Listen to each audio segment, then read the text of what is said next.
Luke 8. During those days another large crowd gathered. Since they had nothing to eat, Jesus called his disciples to him and said, "I have compassion for these people. They have already been with me 3 days and have nothing to eat. If I send them home hungry, they will collapse on the way because some of them have come a long distance."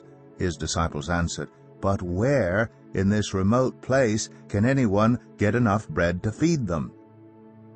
"How many loaves do you have?" Jesus asked. "7," they replied. He told the crowd to sit down on the ground. When he had taken the 7 loaves and given thanks, he broke them and gave them to his disciples to distribute to the people, and they did so. They had a few small fish as well. He gave thanks for them also and told the disciples to distribute them. The people ate and were satisfied. Afterward the disciples picked up 7 basketfuls of broken pieces that were left over. About 4,000 were present. After he had sent them away, he got into the boat with his disciples and went to the region of Dalmanutha. The Pharisees came and began to question Jesus. To test him, they asked him for a sign from heaven. He sighed deeply and said, "Why does this generation ask for a sign? Truly, I tell you, no sign will be given to it."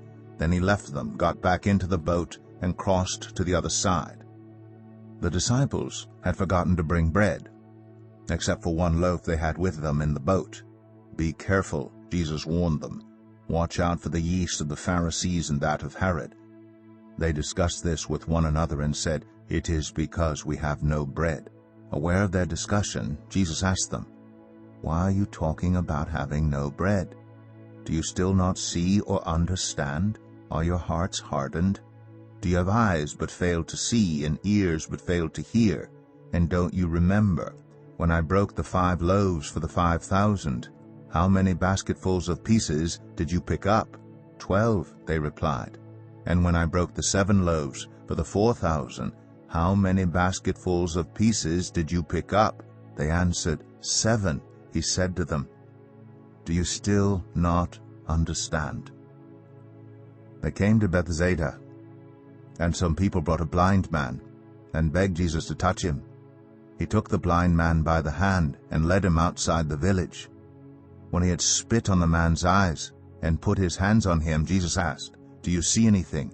He looked up and said, "I see people. They look like trees walking around." Once more Jesus put his hands on the man's eyes. Then his eyes were opened, his sight was restored, and he saw everything clearly. Jesus sent him home saying, "Don't even go into the village." Jesus and his disciples went on to the villages around Caesarea Philippi. On the way he asked them, "Who do people say I am?" They replied, "Some say John the Baptist, others say Elijah, and still others, one of the prophets." "What about you?" he asked. "Who do you say I am?" Peter answered, "You are the Messiah." Jesus warned them not to tell anyone about him.